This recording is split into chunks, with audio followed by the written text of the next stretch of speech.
Welcome. About a year ago, I was working with a client, and that client was in the medical field, the healthcare field. And we spent a lot of time developing a call campaign. You can create campaigns in AdWords that are specific to people calling you. So they type in, how do you fix this, or does somebody carry that, or whatever it may be. You can create ads that are really mobile focused, and will then allow people to have the option just to click on that button and call you direct. And we did this for about 4 or 5 months, and this person was really not getting wasn't getting the reaction they were hoping. They weren't getting the ROI they were expecting so early in the process. So we took a look at it. We went through the whole process and we tried to figure out, okay, what's happening when they get to the site. Now, quite often what we will do if people are driven to a landing page is we will check that, we'll A/B test the landing page. We will see if there's anything wrong with it, go through the process to see, well, maybe the form is wrong. Maybe something is not working correctly. And that's a good practice. It's a good practice to continuously look through and double check things in your marketing to make sure that it's working. Well, it turns out one of the team members decided to just call and see what happened. And what they got was a person on the other end of the line that was not very enthused to receive the call. It actually seemed more of a hindrance to that person to pick up the phone, and that you're inconveniencing them for actually calling.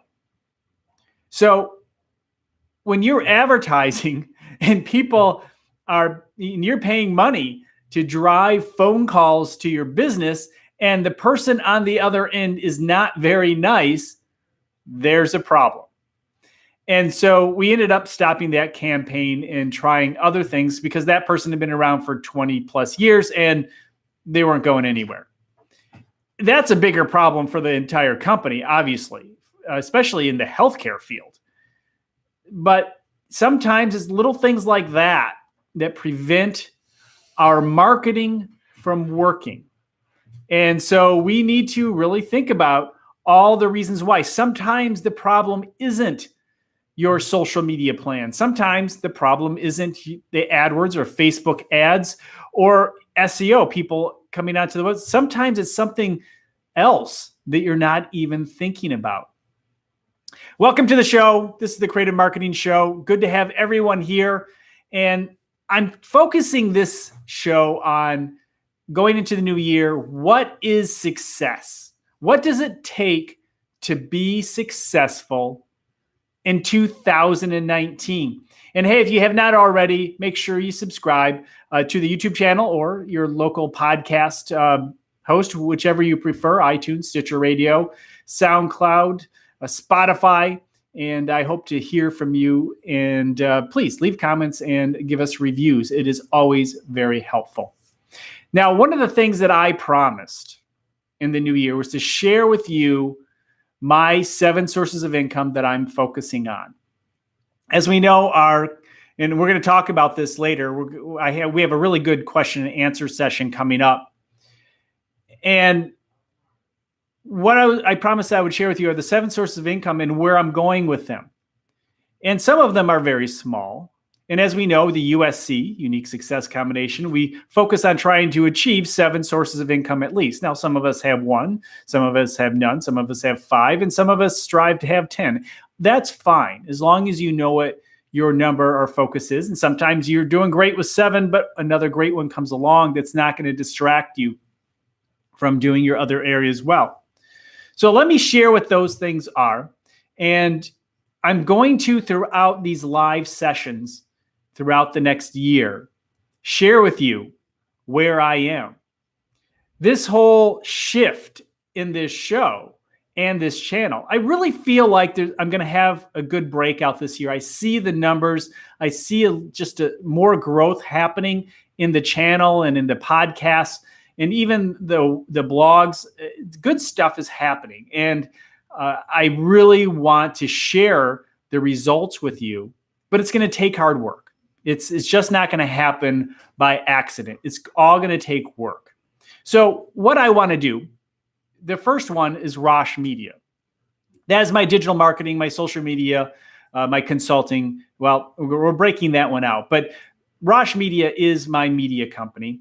And a lot of what I do and everything that I do is really under that umbrella. That keeps me focused.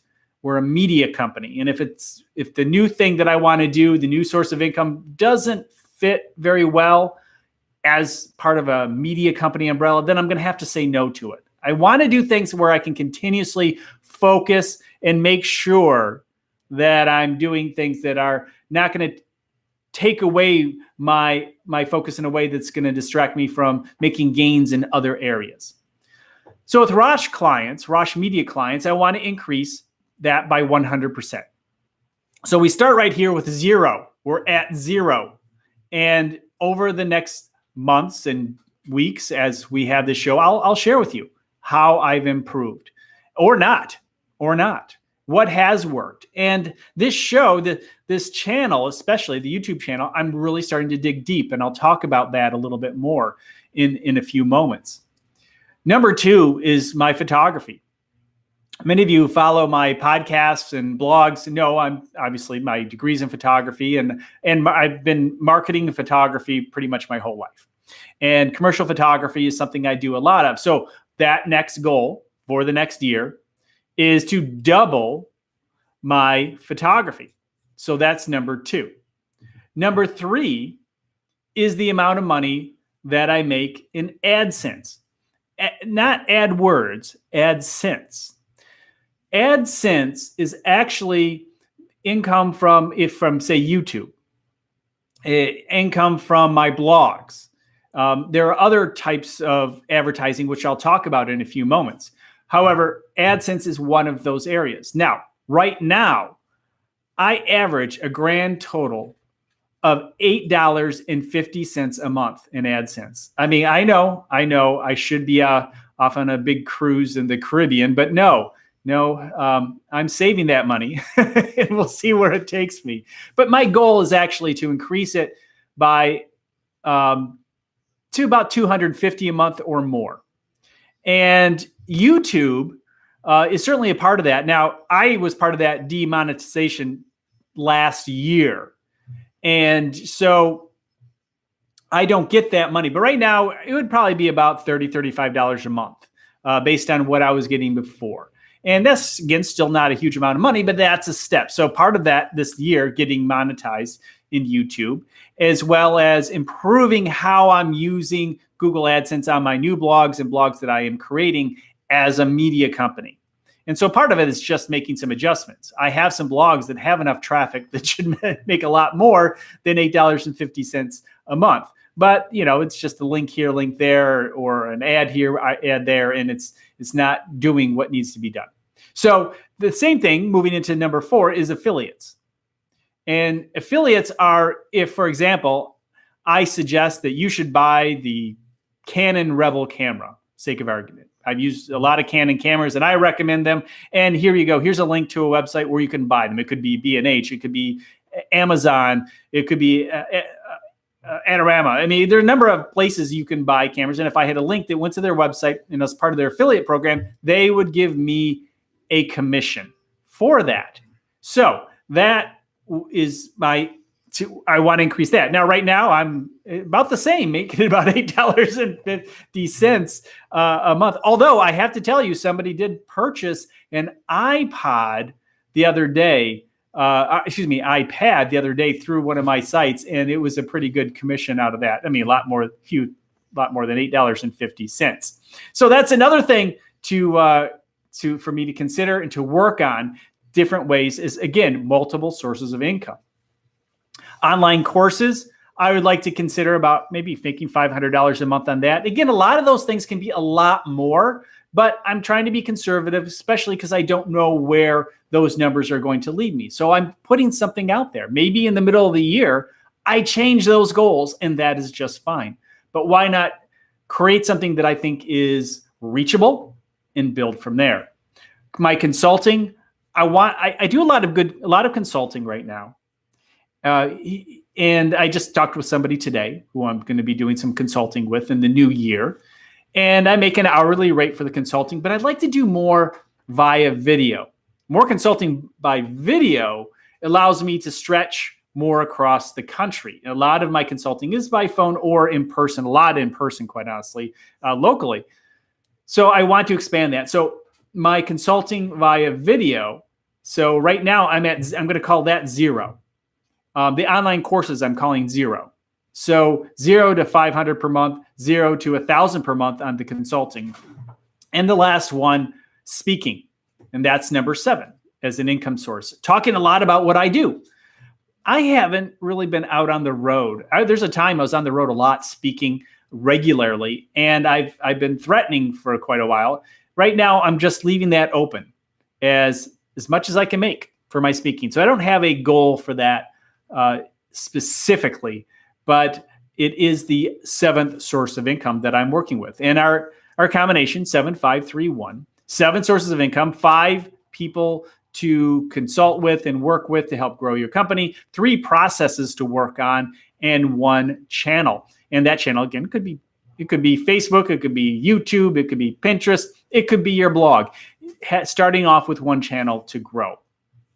Okay, so what is it going to take for you to be successful? And honestly, there's kind of a contradiction in what I'm about to tell you. The contradiction is this. You need to ignore your competition. However, to succeed, you need to be better than your competition.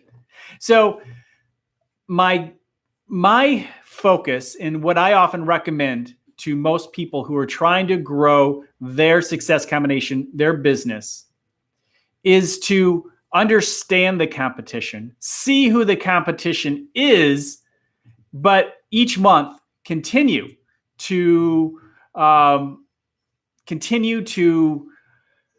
compete against yourself. Hey, it's Eric. How you doing? We're going to have questions in a few moments. I haven't read the question. I just see you there. And thank you for being here. And I will, in the end, at this portion, share a few thoughts and comments. So just wanted to check in over there, let you guys know that I am here and that I know you're there. All right. The next part of this whole process is working backwards. Where do you want to be at the end of this year? And at the end of this year, you have to have, as I said, I have these goals for the 7 sources of income, but these goals, how do I get there? Well, I have to backwards engineer. What would it take?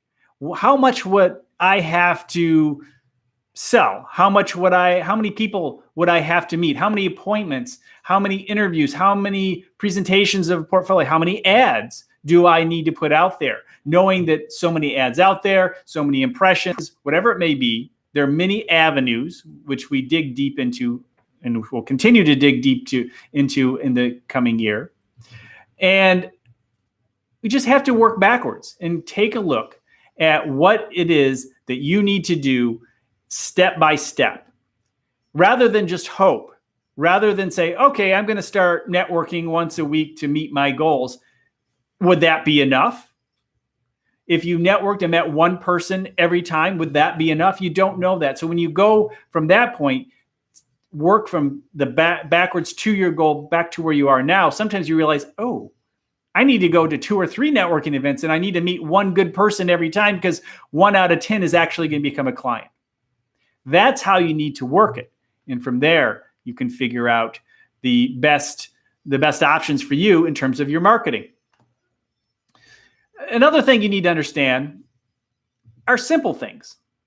Simple things like the combination. We talk about the combination code. I like to ask you, what is your and? You combine what with your company to separate yourself from the competition. Combine. What do you combine? What makes you you? With Eric, it's a goat. I mean, people know him for that. So that's something that separates him, is somebody who is notable and worthy of making note of, just because of that. Oh, and he put in, there's a meetup on YouTube meetup Sunday, the 6th at 3 p.m. And that's for his Rock Foundation headquarters. And that's what he was sharing with us. And so the point being is, you need to understand how and what to combine. And there's actually a good question coming up at the end of this portion of the presentation where I have the question and answers. And I address that because somebody actually has a few questions related to that. So you need to ask yourself, what some of the most powerful things in this world are very simple in understanding combinations and understanding what is your USC, what is your success combination. And that is why we continuously focus on that so much over and over again, because if you really don't take the time to look at who you are, and this can be we talk business here, we talk marketing here, but it can be you as a person. What is it that you feel is working in your life and what is not, and what do you need to let go of? And sometimes those are the hardest things. It's sometimes really hard for people in business to let go of things that are not working in their business because that's the way they've always done it. Sometimes you have to make really tough choices. And to create a USC, you have to make really tough choices and work hard to get there and to find the new ones. And we're going to talk about different ways in which you can find new ideas. And we'll, again, talk about that in the Q&A because those were some good questions. What do I see in the new year? So I want to talk about some of the videos I have coming up. I have a video that's going to be released later this week. And it's about how the process, me going through the process, actually record me going through the process of coming up with new ideas to improve my business in 2019. And that's a lot of not recording myself in that way, but I'm making that promise of digging deep. Here's something I'm going to kind of jump ahead in my notes here. So here's the traditional headline. Let's think of it this way. And this is something I'm kind of realizing. A traditional headline, 10 things you should do to whatever. And everybody says the word you, it really gets to you. If you say 10 things you should do, but something, I'm rethinking this. I'm saying, what would you rather have me saying to you 10 things you should do, or here are 10 things I do? Which one piques your interest more? Me telling you what to do, you don't even know if I do them, but these are 10 things you should do, or 10 things I do. Now, 10 things that I do are probably things that I think work and are working for me. And that's where my shift is right now. Really not just telling you what to do, but showing you how I'm doing it. Doesn't mean I won't have lists of things. Doesn't mean I'm not going to have a video on just, some things you should do or some best practices. But I do think if I have more related to this is what I'm doing and this is the success that I'm finding with it, that I think is going to capture people's interest a little bit more. And so I have that video of me. I kind of speed up the time. Like there's time where I'm just kind of sitting in this chair, just writing. You don't want to watch that. I mean, so I turn up the music and go a little quicker and share go through that, number of minutes really quickly. And then I stop. Say, here's the thought that I think I'm going to implement, and I'll share why. So I think it's an interesting video. I think it's about 19 minutes as a whole, but I think there's some good ideas that I think you can apply to your life and business moving into the new year. And some will work for you and some may not, but it's how I went through it and why I'm doing what I'm doing. And maybe you can take some good information with you and find that video valuable. And again, as I said, digging deep into showing you the results, showing you why I'm doing what I'm doing. And again, what has worked in some of my best videos, and as I've said many times, there's probably a reason for this. They're the screen captures where my face isn't even on the video, and we can figure out very easily why. Maybe it's something I need to be listening to. But those screen captures, digging in deep and showing you some details into, maybe AdWords. I talked about those setting up the phone calls in AdWords so people could just call. I mentioned that earlier. Well, why don't I show you more how to do that? And I have a lot of videos like that on this channel, but it's going to be continuously going to be more of a regular thing. I've gone in spurts with that, and I really do need to make that more regular as I really show you how to do it. And that's what excites me. I love the sharing and teaching part. Okay, so you need to ask yourself, what is success for you? And it's different for everyone. What kind of business do you want? What is success for you, whether it's an online business or offline business? And these are the things I'm hashing through, and I'm going to have some more in the new year. I don't have it all figured out right now, but I have some good starting points, and that's what you need to just evaluate where you are, and then just put some starting points in place, and then start. And just get to it. You'll never know what you need to fix until you actually do it. Kind of like the YouTube videos, YouTube channel. You don't know what you need to fix until you start doing the YouTube channel. Until you start realizing, oh, I need better audio. And there are times I need better audio. I have the wrong audio equipment, but I'm still supposed to go live at 4. So it happens to all of us. And you just go on with the show. Okay, let's get into those questions. We have some really good questions today, and I'm really excited to share them with you. So the first question is really gets to the core of the whole combination. As you know, the combination code really came from the idea of what is your and, what is that thing? We talked about photographers who were succeeding during the recession before, and those who found an and to add to their photography found success because they separated themselves from the competition. They weren't just a photographer. They were a photographer and that grew into the whole combination code. But the question is, what if you don't know what to combine with your business? And that, I think, is such a good question, because a lot of times we think, oh, okay, this USC, this combination code sounds interesting, but I don't know. This is what I recommend you do. I recommend you start with the complaints.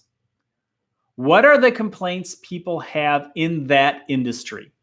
What are the complaints people have with your business now? I mean, you may notice some trends that they're always complaining about this. Well, what can you do to improve that?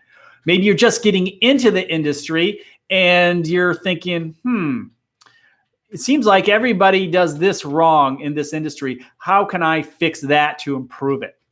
That is a good way to go. So start with the complaints. Next, look for extremes. What are those extremes? I've used this example a lot, and I think it's a great example. Is again, Amazon just trying to get packages to people faster and faster and better, even to the point say, we're going to use drones to get them to people in minutes. I mean, that is the mindset. So what is the thing that's totally impossible in your business that would be neat if it could happen? And see you later, Eric. Thanks for stopping by. He's getting ready for a live stream. So those of you who come by, you can check his live stream. So take the time to think about, what are those extremes? How could you deliver something better, do something better? And maybe it is impossible now. It may be impossible now, but maybe the technology down the road, you can set the pace and start to think about the things you can do in the new year that maybe are impossible, but maybe by the end of the year, you'll have come up with a solution or got partially the way there. Even getting partially the way there could be better for making you better than your competition. And as I like to say, and maybe I didn't fully explain before, part of that just being better than your competition ignoring the competition on the day-to-day basis. Don't worry what everybody else is doing. Be aware of your competition and make sure your best competition, the thing that you really need to focus on, is you. Becoming better you. Competing against yourself. And I don't think I completed that thought earlier, but that is a super important part. You compete against yourself, improve upon yourself, be aware of the competition, use them as inspiration, but focus on being better. And because if you are just focusing on somebody who's been in the business a lot longer, who has a lot more clout, whatever it may be, more authority, and you are not, and you're just focusing on them, you're not doing what you need to do to be better. You're just sulking because they got it down. And maybe maybe it's a well-oiled machine that's taken years to grow. And you can't compete against that directly right now. So be the best you can be right now. And find to separate yourself so people aren't comparing you one-to-one. Okay. The next question is, what do you see for SEO next year? SEO is search engine optimization. What do I see in that arena? I have recommitted a lot of my time to that area, even with my blogs. I have roshsillars.com, which has about 1,500 articles on it. And I'm going through and making them better and improving them. That's going to be a big theme. Continuously improving. And that's one of the things I was talking about related to just being better than the competition. For SEO, that's going to be a big one. Writing a blog post. And again, we've talked a lot about this, and we'll continue talking more about this in the new year, because just getting better, being better, and continuously updating your stuff. So instead of writing multiple blog posts every week, you're better. Maybe in many cases, and I'm finding this, your time is better served updating the ones you already have. That doesn't mean you don't create new blog posts, but as a whole, your best amount of time, unless you have this new brilliant idea, just redo the stuff you have and make it better than the competition. Look at how long they are, how many videos they have, how many photos they have. Does it explain whatever your post is about better? Why is that? Why is that a better blog post? And start to kind of pick that apart and figure it out and see what you can apply to your blog post to help yourself rank. And remember, just because you're trying to rank for a specific keyword doesn't mean you're not ranking for a whole bunch of various other keywords. I mean, just because you may be head to head, in the top 2 or 3 with somebody else, doesn't mean that you can't get good traffic even if they're winning the game. You can still get good traffic. It just may be you've focused on a little bit different angle, and Google is offering your answer to other people who may find that angle more satisfactory based on their history and what they tend to seem to like in terms of answers. All right. So that's a big one. That's a big one with that next year. Links are still important, will continue to be important, but a lot of people are really focusing on page SEO right now for good reason. And I think that will continue to be a trend moving forward. So focus on that right now. Keep creating good stuff.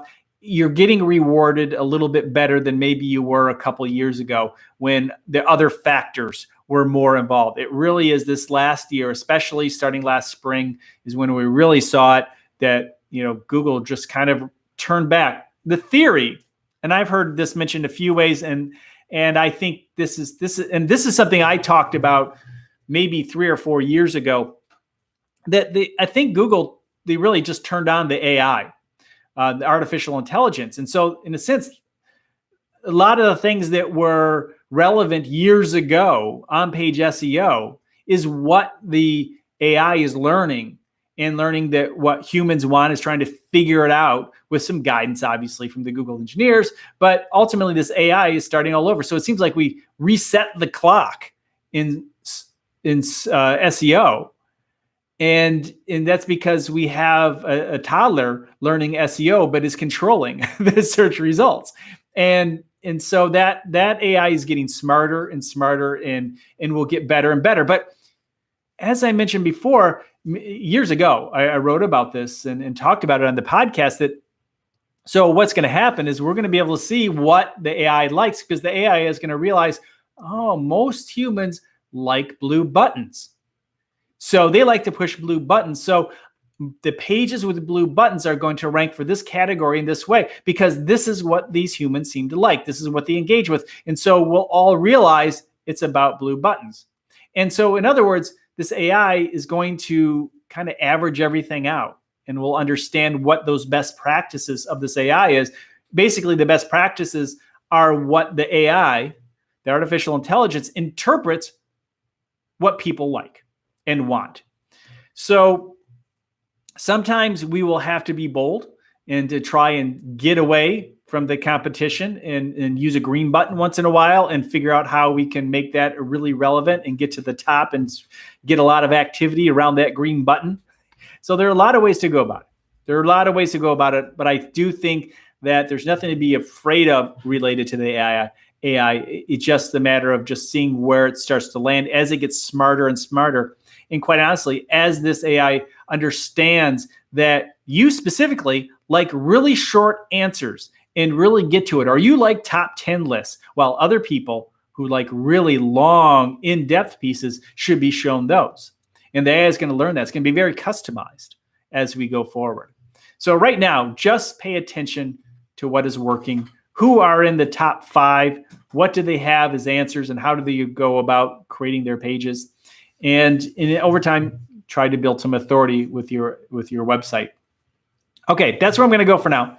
Something we certainly talked about and will talk about more and more. I plan to do a blog on how I create blogs, do my keyword research, and actually show you the ranking and how it ranks. And I have a process that I go through and see that it ranks. Sometimes when I write something new, it'll rank immediately within 10 minutes.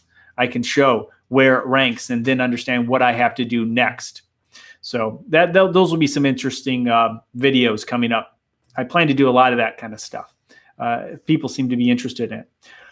Okay, question answer. What if you have one good person to guide? The person question was asking, in the combination 7531, 5 is 5 people to support you and consult with you and to kind of work together to grow your businesses. And what if you only have one person that you talk with, and that's your main person, and that's all you want? I guess that's fine if that combination works for you. The reason I say 5 is because different people have different specialties, and those different specialties can apply to your business. Somebody may be more in tune with finance.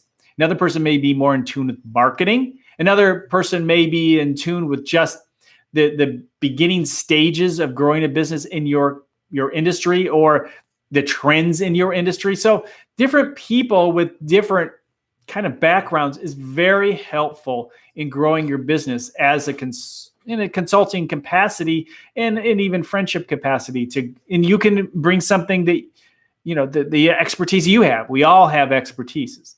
We all have our own expertise. And so we all bring something to the table. So you're adding something to them. It's not all about them adding to you and growing your business. You're going to add a little bit to their business also. It is a process. Okay. Can you explain the better process? This is the last question. Can you explain the processes? And so that would be number 2, or is 7531, 3 processes. Could I explain that better was the question. So we all have processes within our company. And sometimes we need to look at the overall process of how we get the client and how they work their way through the process to actually purchasing our product. What is that process like? And trying to improve that for the customer. That's an example. But maybe there's a logistic process. Maybe you create something, and how do you create that from idea all the way to delivery? Maybe there's some better ways in which you can improve that process. The follow-up process. Following up with past customers. How do you keep in touch? What is your process for doing that? Processes for hiring. Processes for maybe just general management of the company. There are processes all throughout their company. And I like to say, look, there are probably 3 processes you need to be working on right now. Now, maybe something over time gets really good Your process is working, you've improved it. So let that one go and find a new process, and always be working on 3 of your processes to improve. And for some of us, it's just like there are 3 processes. We get these 3 processes right and continuously work on them and make them better. Maybe for some of us, it's 2, some of it's 5. We all have our own, but 3 is, I found, to be a good number to continuously keeping an eye on how you can do better. And quite often, the most important person in that process is the customer, and they can often give you some really good insight into what you need to do and how you can improve it. Ask people who are not customers anymore. Ask people who are new customers, what was their experience and how did they get to you? Did everything work out as planned? And asking people, what ultimately are your expectations?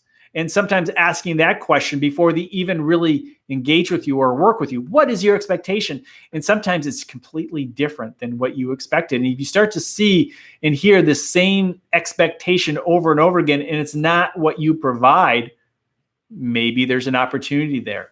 And that's what we're doing in 2019, finding new opportunities and improving ourselves, our businesses, by finding our combination.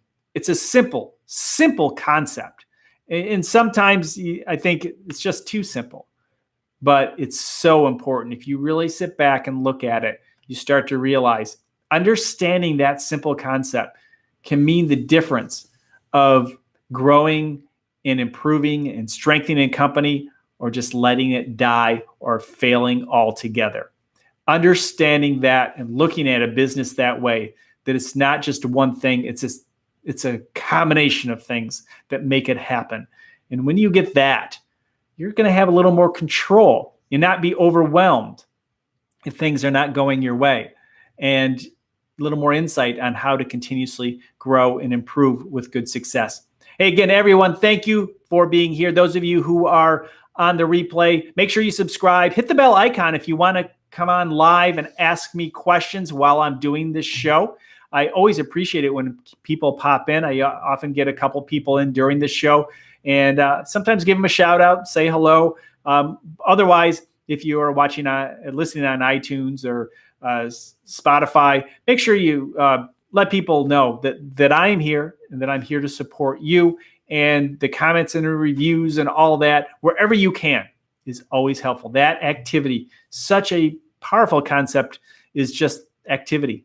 And understanding that activity will get you where you need to go, and being persistent will get you where you need to go. So if you can be active on my properties to let me know that you appreciate what's going on here, and to help guide me with your questions, so I know what you really care about. That can make a really big difference. Knowing what you care about will help guide me in creating the podcasts you want to listen to, as well as the videos and blog posts that you care about, especially my photography community over at the blog. What you are looking for to help grow your business, that is very helpful as I even get more engaged in 2019. All right. Thank you so much. We'll talk to you next time.